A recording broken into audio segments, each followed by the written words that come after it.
और दोस्तों, क्या चल रहा है? हाल चाल मजे में? मेरा ही कुछ ऐसा ही हाल चाल है।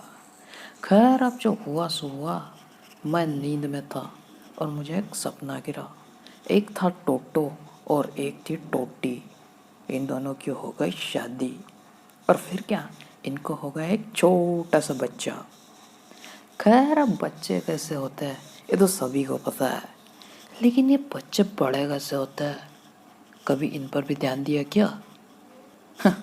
अब ये मत कहना कि खाने खाने के बाद तो बड़े ही हो जाएंगे साहब, लेकिन ऐसा नहीं होता। इसका साइंटिफिक रीज़न देखने की आज हम कोशिश करेंगे अपने ये शो में, जिसका नाम है बच्चे बड़े कैसे होते हैं। खैर, देखते हैं बच्चे बड़े कैसे होते हैं। तो जब तक अपने बॉडी में की जो सेल होती है वो बड़े नहीं होंगे। खैर, मैं जब 16 साल का था तब मुझे ऐसा लगता था कि मैं बहुत बड़ा हो चुका हूँ, लेकिन जब मम्मी की चप्पल मेरे मुंह पे आके गिरती थी ना, कसम मम्मी की, मुझे ऐसा लगता था कि मैं फिर से छोटा हो गया था। खैर, अब इन सब बातों में क्या रखा है, स्टार्ट करते हैं अपनी सेल। सेल में एक न्यूक्लियस होता है और उसमें एंडोप्लाज्मिक रेटिकुलम जैसे सेल ऑर्गेनलीज, और ये बढ़ते बढ़ते हैं और इसी को हम कहते हैं सेल डिवीजन। खैर, एक आदमी है, वो बड़ा हो गया है, तो उसका नतीजा ये है सेल डिवीजन। लेकिन वो छोटा नहीं हो पाएगा कभी, क्योंकि सेल कभी कम नहीं हो पाता। खैर, देखते हैं ये सेल डिवीजन होता कैसा है। एक बार की बात है दोस्तों, एक था सेल और वो हो गया डिवाइड, और इसी को नाम दे दिया गया सेल डिवीजन। कैसे साइंटिस्ट है। सेल दो टाइप से डिवाइड होते हैं दोस्तों, एक बढ़ने के लिए और दूसरी रिप्रोडक्शन के लिए। रिप्रोडक्शन का तो आपको पता ही होगा, लेकिन ग्रोथ का मुझे नहीं पता। चलो देखते हैं ग्रोथ के बारे में, क्या होती है ग्रोथ की हालचाल। एक सेल होता है और होती है दूसरी न्यूक्लियस। तो सबसे पहले न्यूक्लियस डिवाइड होता है, उसी को हम कहते हैं कैरियोकाइनेसिस, और बाद में होता है साइटोप्लाज्म। खैर, साइटोप्लाज्म तो पता है, और साइटोप्लाज्म जब डिवाइड होता है तो उसे हम कहते हैं साइटोकाइनेसिस। न्यूक्लियस के लिए कैरियोकाइनेसिस और साइटोप्लाज्म के लिए साइटोकाइनेसिस, और इसी को हम कहते हैं सेल डिवीजन। यहाँ तक तो आपको समझ में आ ही गया होगा। चलो, आगे की कथा रह गई है, उसे भी पूरा ही कर देते हैं। देखिए, जब सबसे पहला सेल डिवाइड होता है और हमारी ग्रोथ के लिए काम में आता है तो उसे हम माइटोसिस कहते हैं, और जब रिप्रोडक्शन की बात आती है तब हम उसे अगला नाम देते हैं मियोसिस। खैर, हम यहाँ पर अब माइटोसिस के बारे में पढ़ रहे हैं, लेकिन क्या पढ़ रहे हैं देखते हैं ज़रा। एक थी सेल, और सेल में थे न्यूक्लियस और साइटोप्लाज्म। सबसे पहले उसकी ग्रोथ होती है। अगर सेल को डिवाइड होना है तो सबसे पहले अपनी ग्रोथ कराएगा, क्योंकि उसे पता है कि अब मैं कटने वाला हूँ। एक से दो सेल बड़ी होती है और इतनी सेल हो जाती है कि बहुत ही बड़ी सेल हो जाती है, बस उससे ज़्यादा नहीं होती। और इसी को हमने नाम दिया था जीवन फेज।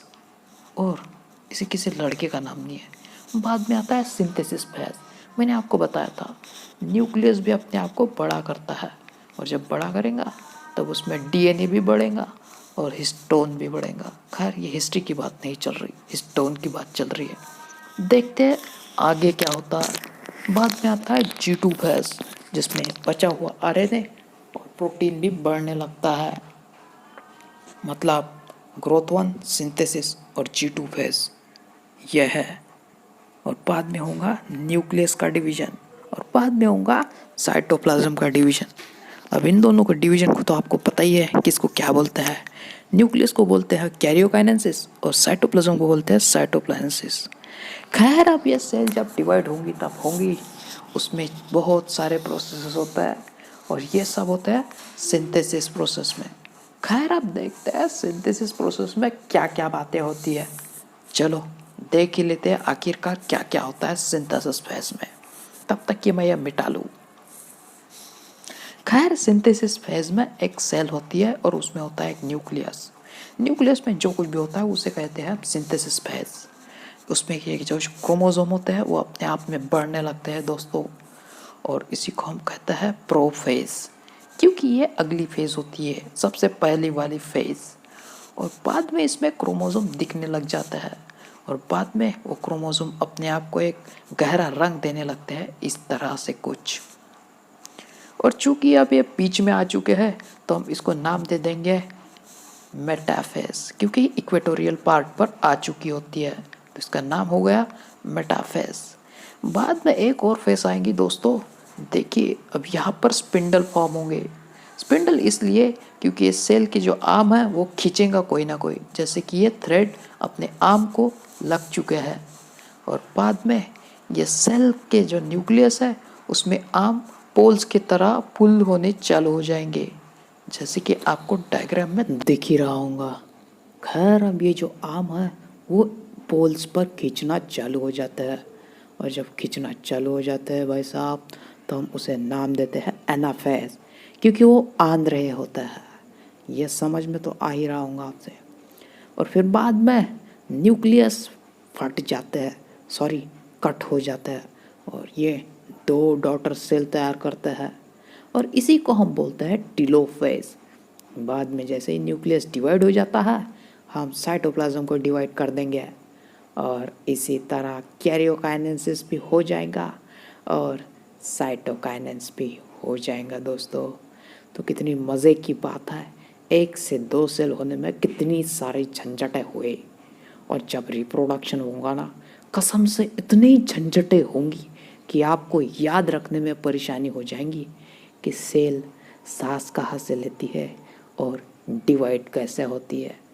खैर अब ये जो प्रोफेज, मेटाफेज, एनाफेज हम पढ़ चुके हैं तो ज़रा उसके सिग्निफिकेंस पर भी बात डाल देते हैं कि क्या भला होती है। देखिए एक होती है सेल और उसका होता है डिवीजन और इसी को हम कहते हैं सेल डिवीजन। खैर अब जो रिप्रोडक्शन का पार्ट है वो देखेंगे हम कल। तब तक के लिए सेल डिवीजन को सब्सक्राइब कर दीजिएगा और अगर गुस्सा आए तो कुछ कमेंट में डाल ही दीजिएगा। तब तक के लिए दोस्तों बढ़ाते रहिए अपने सेलों को और खाते रहिए खाना।